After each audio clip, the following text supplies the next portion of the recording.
Hi, everyone. Thank you for joining another Product People community event. Tonight, we are even more excited than we usually are because we have a very dear friend that is presenting for us today. She's a Product People alumni.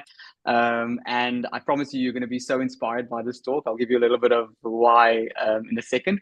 Wherever you're joining from, you can either go on your laptop onto Slido, and then you can put in this code. You don't need to stress, the code is going to be on the next slides too. And if you want to go on your phone onto Slido, you can scan with your camera app this barcode. It will take you to Slido.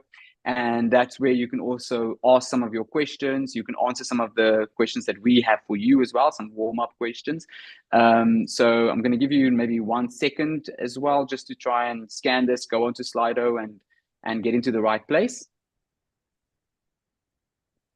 Cool. I hope you're there. Otherwise, you'll get another opportunity to go there a little bit later. Tonight, we're going to have this talk called Entrepreneurship 101 by Ceren. She is the co-founder and CPO at Unique Payments. So quite a cool leap. She's quite inspiring. She was also, it's not the first company that she started, by the way. And she's also been a product manager with us at Product People for a while. Before making this leap. So we all love her a lot, and we're really happy that she's presenting to us today. Actually, we were laughing a little bit about this before because she's presented this previously, and after that, like, people have started their own companies. So be ready to be super inspired by Ceren's talk today. I'm going to keep it really short so that we can get to the good stuff. My name is Stefan. I am your host tonight. You can read a little bit of my CV here if you want to. I'm not going to go through it. I'm originally from South Africa, but I live in Berlin now, and I'm really happy that I can host this call tonight while Ceren is talking. And then just a little bit about Product People. So what we do is we provide interim product management, product leadership, and product ops services via our in-house product managers. That's how we make money. And then how we give back is, for example, what we're doing tonight or today, which is our community event where we share knowledge freely and generously. And we also curate like free events and talks in person outside there in the world as well. And we have a PM community of about 33,000 members, which we're also really happy and proud about. Now, almost going into Ceren's talk, we just want to warm you up a little bit with 2 questions. So the first question is, have you considered becoming an entrepreneur yourself? Yes or no? And the second question is, how many times have you pivoted your product strategy in your career as a product manager? You've never pivoted your product strategy? Once, more than 5 times in your career?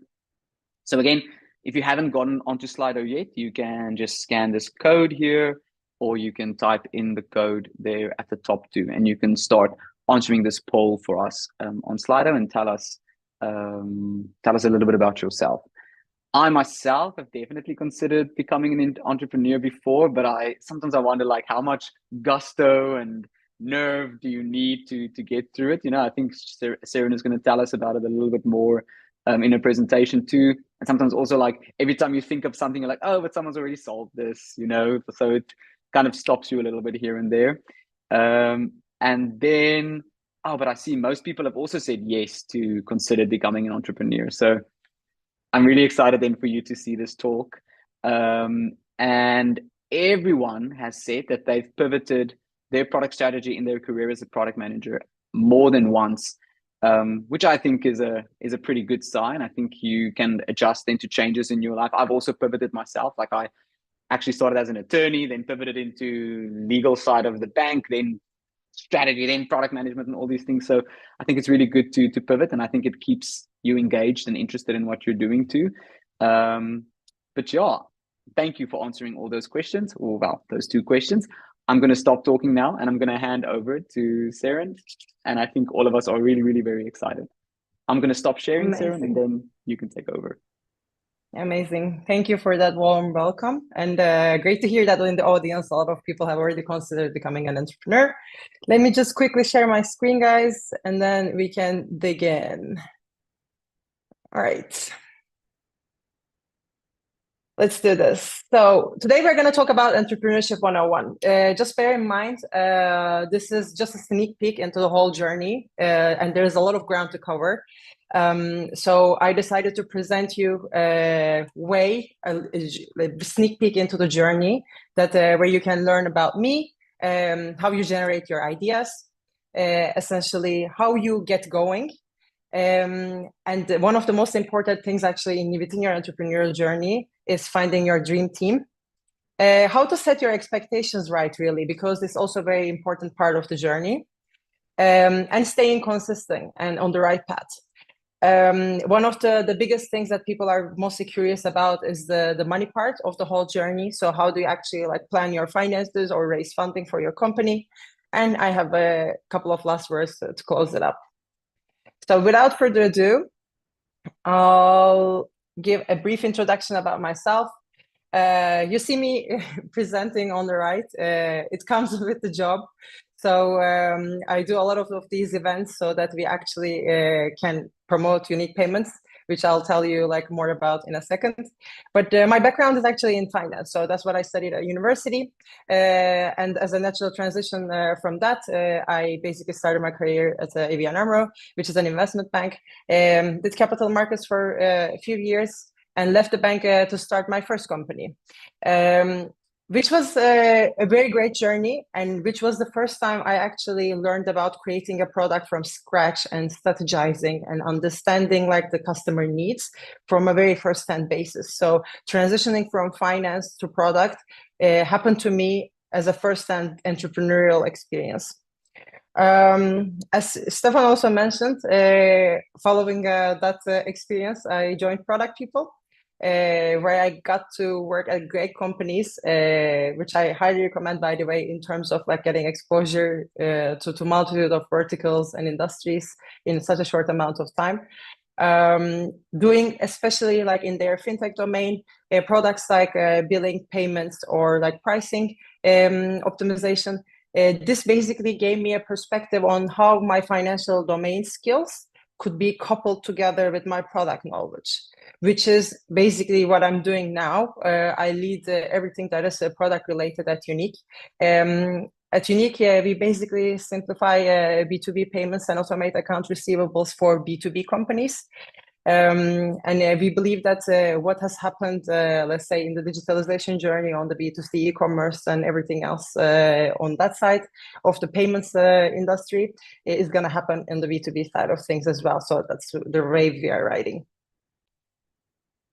All right, enough about me. If we have to talk about how do we actually start becoming an entrepreneur, where do you get the ideas from? Essentially, everyone has $1 billion idea once in their life, but most of the times it's about the execution. So you can have a great idea, but how much actually are you acting on is what actually makes the difference. So in order to get into it, there are multiple ways. First and foremost is solving an actual problem. So if you have experienced something firsthand, that you feel the friction, that you feel that something is not right, that's usually the best way to start actually becoming an entrepreneur, because that means that you've already switched your thinking into seeing problems as something to be solved rather than something to be complained about. And that mindset switch really like is the first step to becoming an entrepreneur. Another way is to be so passionate about something that you cannot almost like sleep at night.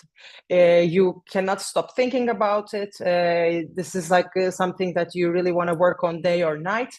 This is something that you all can also leverage. Use your passions, use your interests. Like that's a great way to start. Some of the things that market research or like other competitive analysis, like within like you as a product manager, within the industries that you see, like that you have come across, like again, understanding like what kind of trends might have an impact on your products or in your life even, as well as the regulations. So for example, like in the payment space, like we have PSD2 regulations that have changed like the whole like open banking or the account-to-account schemes that have paved the way for like new technologies. So being very on edge or like on the lookout for these kind of changes or trends or market analysis, it definitely helps. I think one of the biggest parallels that we can talk about and is actually what we do in our lives as product managers in our careers as well is customer feedback. And there are great websites where you can go and check if the software or the hardware that you are using has what kind of complaints or what kind of positive as well as negative, which you can take as an idea and then go on to implement as a new product or as a new service or as a new software. So usually like what works or what does not work in what is already present out there in the market is a great way to start. Online communities. So communities like Reddit or like even Instagram are great places actually to start understanding and like talking to the customers, as well as maybe checking how people feel about your product. So you can just like drop a comment or like a post, also as well as like places like Quora, for example, ask a question where you can test the market already before starting to build something new. Or another way to do it is mashup of ideas. So you bring different ideas together. This could be a new business model on one hand, or like, let's say you have experienced something in your local country where you are coming from and you wanted to apply to where you are living now. That could be a great place to start. Hackathons and challenges are usually great places to start as well. For example, I personally started my first company out of a challenge that I joined at the investment bank. So that's where the idea was incubated, where it was started, and then I decided to pursue it full time. So you can always like test these grounds about like how you feel about it, like with your also colleagues or your like partners, to see if you want to do it on the long run. Brainstorming and ideating sessions this is also something like we can consider the parallels between this and having like discoveries in our product managers careers. So if we think about like discovery overall, it's actually every time like we go about it, like to understand like the opportunity solutions trees and everything else like in the market, they could potentially be a new product or a service or a software. So thinking about it like that is also a great way to start. A lot of the hardware, like if you want to actually like build something physical, a lot of the hardware stuff is very well done, like with prototyping. So you can really see without having to invest so much in it, if it works or not, get some feedback on it and potentially iterate. And last but not least, networking. Talk to people, as many people as you can, because you never know where the ideas will come from. Especially like not with your initial surroundings, so not within your comfort zone, but beyond that. Talk to people that you normally wouldn't talk to and like try to get ideas. Just bouncing ideas sometimes are the best place to get inspired from. All right, so let's say you have ideas. Personally, for example, when I go on walks, etc., like I have like notes that I write down all my ideas, and then sometimes like I scratch them like off every time I hear something or like see something that promotes me to think something else. I make a short list. So let's say you have the short list, but how do you really know you are ready? The honest answer to that is that you never feel ready. So waiting for the moment that you're gonna have enough confidence, enough comfort, or let's say enough validation, is probably not the right timing for you to start. Waiting it out is not necessarily a good idea. However, it's also very important not to underestimate the journey, and very important to say that passion alone is not enough. You definitely need to do your research. understanding, let's say, like how talk to other entrepreneurs, understanding like how their lives are, what kind of support systems they have at the moment, and planning. We all have to consider our finances. We all have to think about our livelihoods, etc. Plan it out. So all the risks that come with it can be foreseeable to a certain extent. So try to limit that exposure as much as you can. And eventually taking the leap. Once you have all these down, that you feel a bit confident, just start. Actually, that is a great way to already halfway through the journey. For me, this is one of the, actually not only for me, but in the whole ecosystem, is one of the most important things, the team. Especially for early stage startups such as ours. Most of the professional investors consider team and team and team. So it is extremely important to understand these people are going to be your partners in the long run. And as a trivia, that's something I can share. Actually, average marriage in the US takes about 8.2 years. An average co-founder relationship takes 8.3. So consider this as an equally important decision that you are about to make as your partner in life. So how do you find these people, which we realize that is extremely important to have a good match with? Leverage your network. The most important thing about this is that once you spread the word that you want to become an entrepreneur, people actually want to help. You will start seeing that it creates an excitement within your surroundings. It creates this sort of momentum. So definitely use that to your favor. There are also a lot of co-founder matching platforms where you can do this on the, let's say, more professional sense. There is a great one from Y Combinator, for example, where you can just like create a profile and start bouncing ideas with other people who have the best intentions as well. Networking events and meetups. It's really important to surround yourself like with similar-minded people. So think about other people like who are as ambitious as you are or as excited as you are about the idea, and you can find these people at the events, let's say, around the topic that you want to work on. Incubators and accelerators, that's personally where I found my co-founders. So I highly recommend, if you are really serious about going full-time into your entrepreneurial journey, join an incubator or an accelerator where basically you sort of offload the selection process to them by filtering all these people who are as equally as devoted as you would be in the whole journey. So they bring together a great selection of people where you can already start making connections so that it basically reduces the effort or the time to finding the great team yourself. Collaborative projects, start doing projects or like just things that interest you like outside. But the most important thing is that when you are saying to the outside world, okay, like I want to work on this, it's important to make sure that you have complementariness of the skill sets. So these kind of collaborations make sense.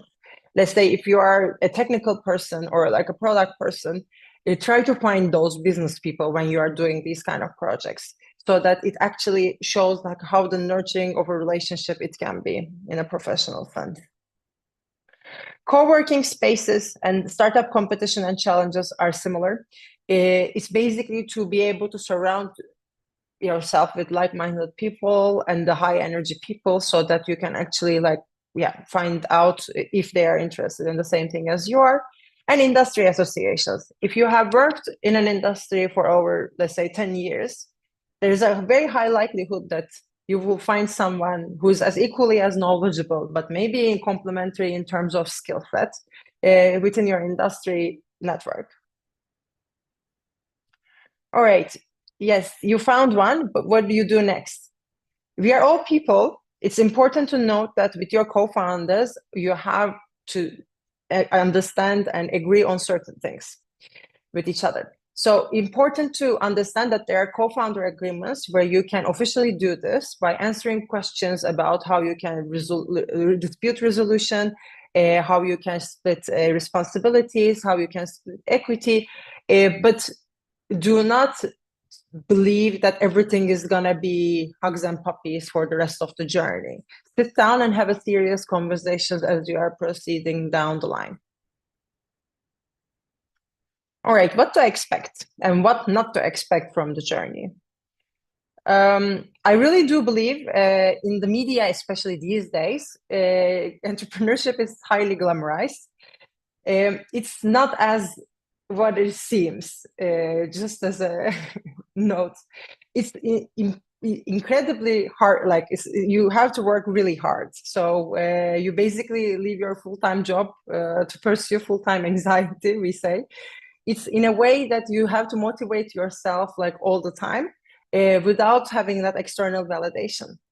So you have to face constant challenges, but there is a lot of growth and fulfillment down the road. So if you think that it's going to be a smooth sailing, or if you're going to be successful tomorrow, or if you're never going to expect any failures, etc., that's probably not the journey for you. And the picture on the right actually resembles a realistic day in the life of an entrepreneur. We really go through the motions and think that like we are doing great, and then next thing we know, it's actually not. So considering all these hardships, how do we make sure that we stay on the right path and keep ourselves motivated? It's extremely important to have the why down. So you need to know why you are doing this. What is the thing that motivates you intrinsically? Entrepreneurship is not for the faint of heart. You definitely need to know that there is resilience required and that you need to be consistent about the work that you are doing. We juggle a lot. So time management comes in very handy, that you actually have to do a lot of things, especially like juggling things with your personal life, etc., is extremely important when you actually become an entrepreneur full-time. These were more the professional side of things. On the right-hand side is actually your support environment. How do you take care of yourself? Remember that it's not a sprint, it's a marathon. If you are not taking care of yourself, or if you do not have the right people around you, it's going to become very complicated. So you need to take care of yourself and make sure that, yeah, you are physically and mentally in the right place. And everyone's favorite topic, the money dance. How do you actually go about fundraising? Everyone knows that the VCs, the professional investors, etc., like that they are the biggest investors in the startup world, but they're actually not. Only a certain percentage, very, very small percentage, around 3% of startups are VC funded. So what are the other ways to actually go about funding your company? First, you can start with literally family, friends, and fools. These are your evangelists, like where you actually go and ask, okay, I want to do this. How do you feel about it? To your friends, to your closest partners, etc. Another way, there are a lot of great companies that are bootstrapped. There are companies bootstrapped even to their initial public offering. So if you can delay institutional investment or funding, you can do so. And actually, that would be a great way to do it as well. Yeah, so you self-fund your business with the revenue that you acquire from the business itself. The angel investors. So angels are almost like one step ahead of the journey before getting any venture capital funding, where you actually have people who have it or you have relationships with are also interested in investing in your company and are going to be there in the long run, almost like from the beginning. So because they are very early stage investors until the end. And eventually, yes, there is institutional money in the game, They are professional investors, but this also means expectations. In the end, they are managing a money pool of resources, and they expect to exit your company, let's say in X years' time. It could be 5, 10, whatever, depending on the fund. And famous last words. Actually, the secret of getting ahead is getting started. So if you are considering to become an entrepreneur and have done your research, have ideated properly, are on your way to find your potential co-founders, I would say just take the leap and try to do it, because entrepreneurship is not something that someone can actually teach you. It's really that's something that you learn on the go, and it's the skill that you acquire along the way. I was listening to a podcast once and it mentioned something great. Nobody expects you to play great tennis when you go onto a court, because it's something that you learn along the way. Entrepreneurship is the same. So you do a couple of matches, you try it with your friends, let's say you acquire new skills along the way, eventually to become a successful entrepreneur. So it's a journey. Like I said, it's a marathon, not a sprint. And the best way to actually get ahead in this journey is getting started. With that, I would like to thank you for your time. If you want to connect with me later on, please do so. I have also a mentorship profile on the Mentoring Club. If you scan the barcode here, you can book a session with me there. Happy to answer all your questions. I hope you have a lot of them. And if you are curious about what we do at Unique, happy to have a chat about that as well. And yeah, thank you so much for your time. Thanks, Ceren. Maybe keep your slide up just a little bit, just so people can scan the code and actually, because I think having mentorship calls with you would be so cool for people. So I just want to keep it up just a second longer. But thanks, Ceren. That was so awesome. Like even standing here, I'm like, am I going to give people an opportunity to ask their questions, or am I going to ask all my questions? Because it's so cool. Thanks for giving us your time and your effort as well for presenting to us today. I think it's really awesome. Thank you. And I feel like it's cool even knowing you. I went on workations with Ceren, so I'm also cool. Okay, now you can unshare and then I'll share. I hope they've gotten enough time. Thank you. Over to you. Thanks, Ceren. So everyone, again, you can, if you haven't gotten onto Slido before, you can scan this code now, or you can go into Slido on your laptop and type in this little code there.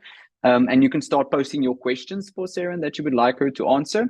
I'm going to give you some time to think about your question and how you're going to word it, while I just quickly run through a little bit about product people again for a minute. So I hope a minute will be enough for you to figure out your questions. But obviously, as we go along and as questions pop up, you can still just post them here as well. I hope everyone has now scanned and is on Slido and can start posting your questions.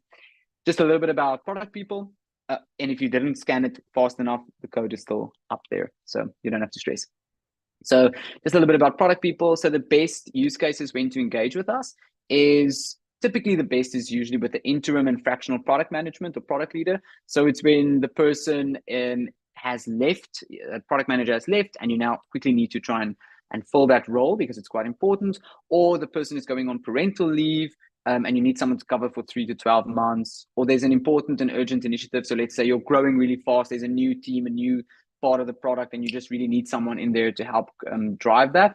Those are the best use cases for when we can come in. And then there's also a product coach and consultant, so coaching your product management team, helping you with processes, especially in the hyper growth stage or at scale, and then within product discovery as well, so doing some MVPs for you and discovering some new initiatives or product streams or revenue streams for you. Then here are some of the B2C clients that we've worked with. Obviously, there's way more, but these are the ones that we had space for on the slide, which we've been very happy to be able to work with. Then some of our B2B clients as well. And then short little stats about us. So we've helped over 200 teams. We're an in-house team of 42 product leaders and product managers. And then something that we're really happy about as well is that 62% of our team is made up of women, and 66% of our leadership team is also made up of women, which is pretty cool, especially in tech. Yeah, and that's it. I told you it would be really quick. So I know Juan Pablo will send me your questions through, but just to warm us up in the meantime. So Ceren, you were talking about like finding that founder, like co-founder with you, and how it's actually a little bit longer than the average marriage would last. I think we're all used to like figuring out what we want in a partner in a way. Like we know, okay, I want someone who also runs and likes dogs, for example, stuff like that. How do you, like, this is quite new for many of us, maybe, like, how do you figure out what you're looking for in a potential match with a co-founder, or is it like trial and error? Yeah. So first of all, there's no way to stress test everyone in, let's say, for the whole duration of your relationship immediately when you first meet each other. However, in the accelerator program that I joined, we literally had to fill out 40 questions to see if there was a potential match. And these questions covered all ground. And there are actually questions that you can Google and find it online yourself as well about the co-founder method. Cover all ground, starting from how you see yourself in terms of the set of skills that you can offer now, from the beginning up until the scaling phase of the company. So let's say you have different ambitions and the ambitions clash in the future. So as much as you can foresee those things, what do you expect when you exit a company? Like, what are your expectations? Do you expect maybe to have a, let's say, relatively regular income company to have your everything like financials covered? Or do you expect like an IPO, like $1 billion exit, etc.? So all these things are discussed beforehand. At least it was facilitated for a discussion beforehand, so that we knew quite well what we were up against. But of course, it comes with a disclaimer that you cannot know everything from the get-go, and there will be things that you will have to sort out eventually. Okay, cool. And then I see a question about like, and I think this is maybe something that many people go through. Like you were saying, like the day of an entrepreneur, when it's like up and down and up and down. And I think something that maybe some people wonder, especially when they start, is how long is normal for those dips to last? You know, like if it's like, oh, it's not working, I'm a failure, whatever. Is it okay if that feels like it's a month, 2 months? You know, like when you go to that dip, when do you know like this dip is too long, I need to pivot or move out of this? Yeah.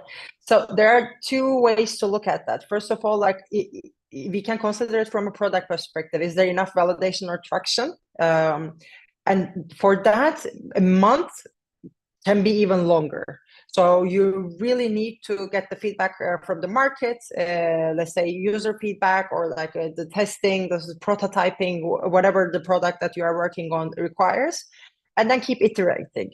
So then 1 month is okay.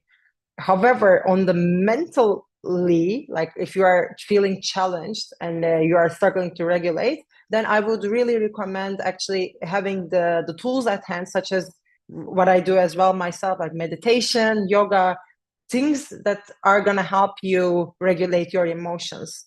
So it's important to understand that the dips are normal, they will come and go, but also like understand what is in your combat pack that you can fight these things and like be actually mentally prepared for when the dips arrive. So yeah, both of those things definitely help. Your dip happens, right? Yeah. And then we also have a question where the person is asking if there are competitors in a problem space and they've already raised like 10 million in funding. What questions should I ask myself before entering this space? Should I even enter it, or is there something that I can ask myself that would help me to enter it? Yeah, no, that's actually a great question. So first of all, it depends. For example, like if a company is operating in US and you want to start a company in Europe, and they are maybe a couple of years ahead of you, that is actually great. The fact that you have thought about an idea and that it is working somewhere else is usually like a great sign for investors to invest in your company as well. So they see that, okay, there's the traction, there's validation like for this company in another geography. If the company, the competitor that you are talking about is in the same geography as you are and is pretty much the same product as you want to build, then maybe not. So there are different ways to go about it. And understand like the localization aspect, so like the geography aspect of things, where if you can actually like compare and if you have like a competitive edge still until they come to the same geography as you are, or do product differentiation. So how can you differentiate yourself if you're operating in the same geography? The thing is, the first mover advantage can also be a curse. So if, let's say, they are 3 years ahead of your journey, what you can see is like in the market, again, like what I mentioned earlier, the feedback.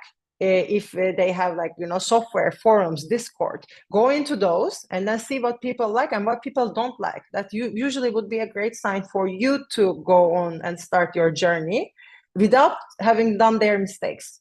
So it could also be to your benefit in that way.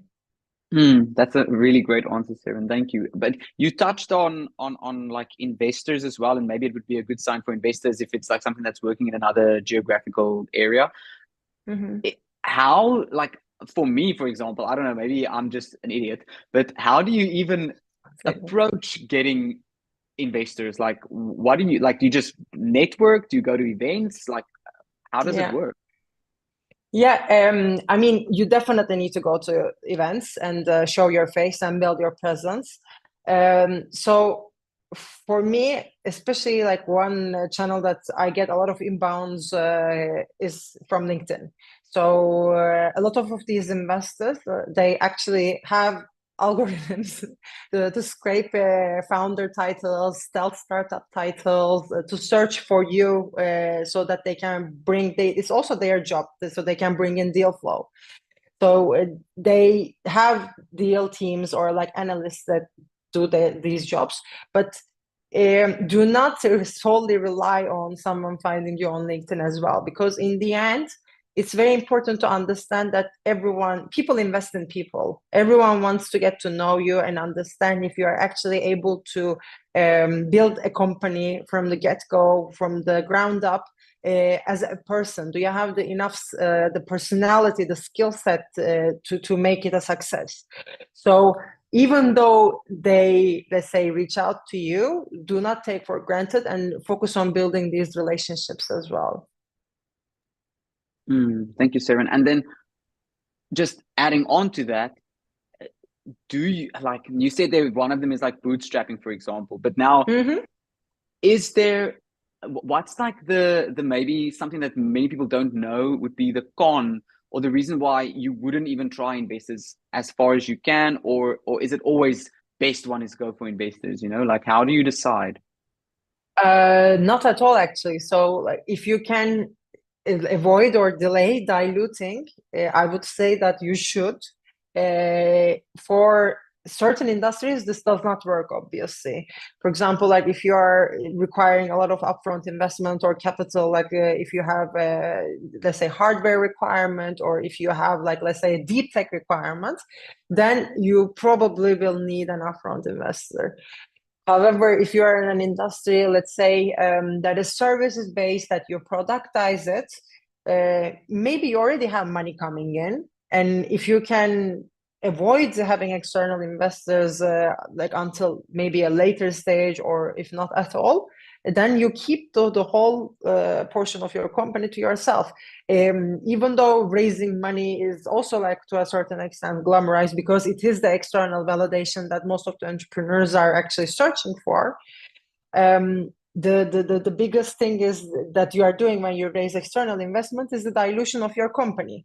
So usually, let's say, in every round of investment, let's say from pre-seed until Series D, even like maybe pre-IPO, you dilute a certain percentage of your company, and the percentage gets less as the stage gets later as well.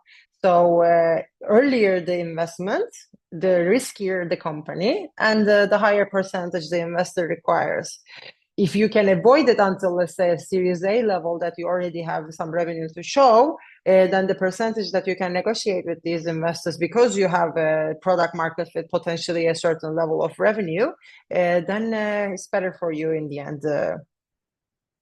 Yeah, and it's a very honest thing that you're saying there. Like, it is actually quite glamorized. Like, if I look at companies that brag maybe the most, and it's a good, like, it's well done for them. But you definitely see this, like, oh, we've raised billions in the seed round, where maybe a company that doesn't do that is still super successful, but they're bootstrapping it, which is so good. Yeah, I mean, it comes a bit like from the external validation that I've been talking about, because like there isn't really like most of the times, like all these deals were announced like and published, etc. So that also gives a bit of a PR gimmicky side of it.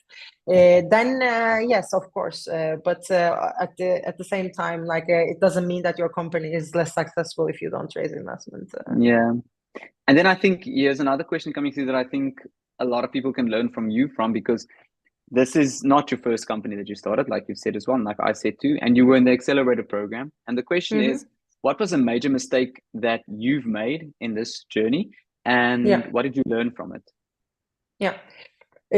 For the first company, so you saw like we are Basics and Circularify. We took a long time to pivot, and that was, I think, like the biggest mistake. Incorporating feedback, especially in the early stages of startup lifecycle, is extremely important. Do not fall in love with your idea. Like everyone, of course, thinks that they are like I said, everyone thinks that they have $1 billion idea, but execution sometimes tells you, or like the market feedback tells you, that you are very wrong. Be okay to pivot, be okay to iterate, even though it seems like the product is, let's say, falling further and further away from the initial idea. Are you in it because you think that you are a genius because you thought this idea, or are you in it because you want to build a successful company? So do not get married to the idea. That's also one of the things that investors want to see, but also like that's how you build a successful company.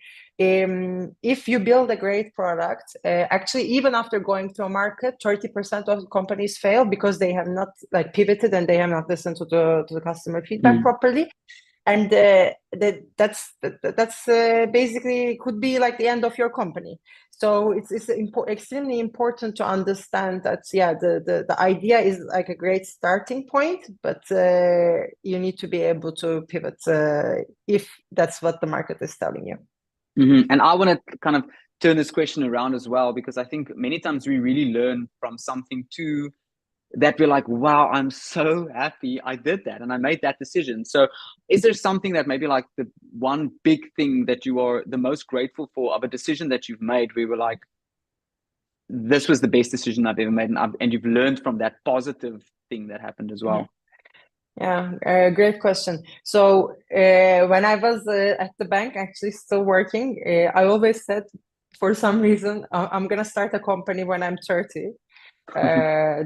This was like the thing that I said to everyone, and I ended up starting my first company when I was 27.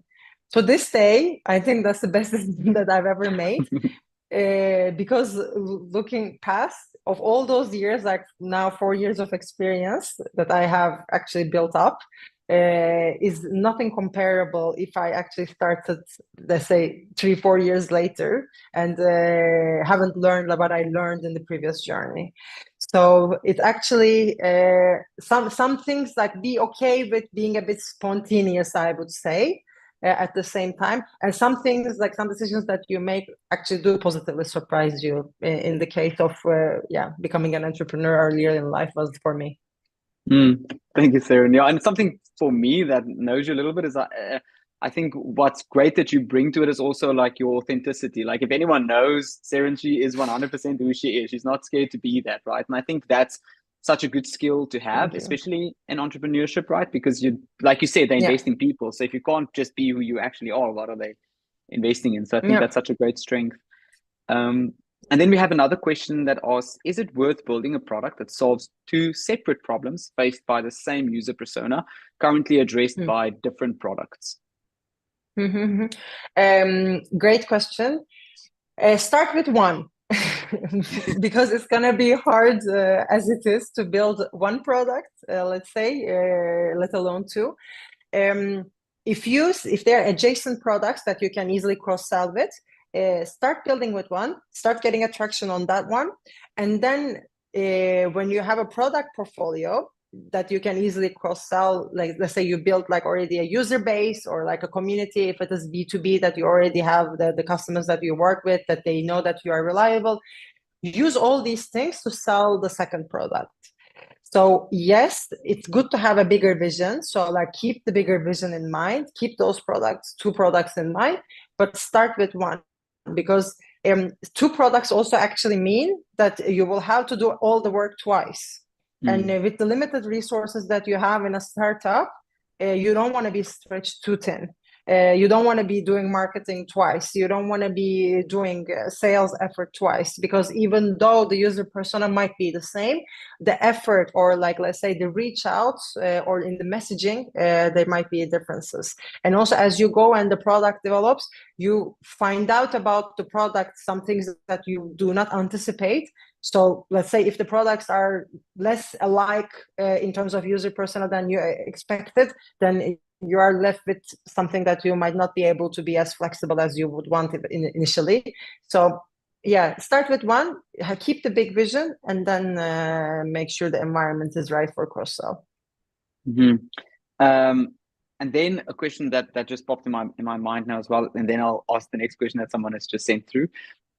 Is, let's say within the first 3 months, what would you say is the biggest indicator that you're onto something that you should push through, or the biggest indicator that you should stop, like either completely change, leave it, go to something else? What would you say are the big indicators in the first 3 months? Yeah. So for me, the biggest indicator are my discovery calls, actually. So when I talk to people, to our merchants, potential merchants, when they say that, oh my God, I really recognize the problem. And yes, we are struggling with this. Yes, we are spending too much money on this. Or yes, too much manual hours, etc. So all these things that people recognize the problem, so you don't really have to explain the product about the value proposition, etc., that it clicks immediately, is always a good sign. So that's perfect. And on the opposite, if you are not hearing, like everyone is like, I'm not so sure. Yes, maybe that's like a nice to have, especially in this like investment climate, or like in this economy, to say the least. People are cutting costs. So if they cannot recognize the problem immediately, or let's say, it doesn't have to be like instantly, but like in the conversation that is natural, then maybe you need to pivot, or you need to change your course. So listen to the people and the market feedback. That's the best way to do it. And that's also something, if you're a product person, that for me comes super naturally. Yeah. Like when I read through my notes, etc., it's exactly like what we were doing, Stefan, at our job. Like you basically cross-check, you build your opportunities. Like it's literally like how I move from like discovery to development is basically the same as you would do it within your product team. You just do your research and then listen to people, and then and actually even because you are closer to the customer, sometimes like in companies you are less so, that you can immediately implement the feedback that you get. Yeah, that's such a great answer, Ceren. We have time for one more question. So this question is, how do you convince people to come work with you in early stages of the company other than co-founder? Yeah, fantastic question. You need to have a vision. So people come to you, especially at the startup phase, because they believe in you. They believe in the vision that you're creating. They believe in the product that you're creating. So it's extremely important that you are able to communicate that through. Something that we already started doing at Unique is that we have our values, like we have our, let's say, the things that we resonate with as people, as the co-founding team. and that we already start talking about these things, because we want to, when we start hiring, we want to be able to say, okay, this is like the environment that we want to create. We want to be transparent. We want to be nurturing. People want to make a difference, like, or an impact, let's say, like within their job. And if you are able to provide that, if as a leader or as a founder of a company, then people feel it. It's a bit of a like easier said than done thing, if I say it honestly. But people feel it. Like it's an organic thing that people can relate to. Yeah, and I think especially in your previous life and in my current life, like you see that the product kind of gets you interested, but the people are the things that make you stay, right? Make you stay invested and 100%, engaged. 100%. 100%. People always what makes the team or the company or the product in the end. Exactly. But thank you, Sarah, and you've given such amazing answers. I think everyone has also seen why they should go and like get your mentorship and that mentorship club as well. It's been really so interesting hearing you talk about this. I think maybe a few more than one people are excited and inspired to maybe try and see if they can start something themselves. So thank you for sharing your knowledge with us today, Ceren, and for such awesome answers and all your effort in preparing this as well. Thank you so much for having me, Stefan. Always a pleasure. Thanks, Ceren. And then for all of our listeners, you can also scan this QR code. It'll take you to our newsletter, and you can subscribe to our newsletter. And we can give you like inspiring product stories and insights once a week. And then next week, we're going to be talking to Victoria Schrank about applying systemic coaching to workshop design. Yeah, so we hope to see you next week. Thanks for joining.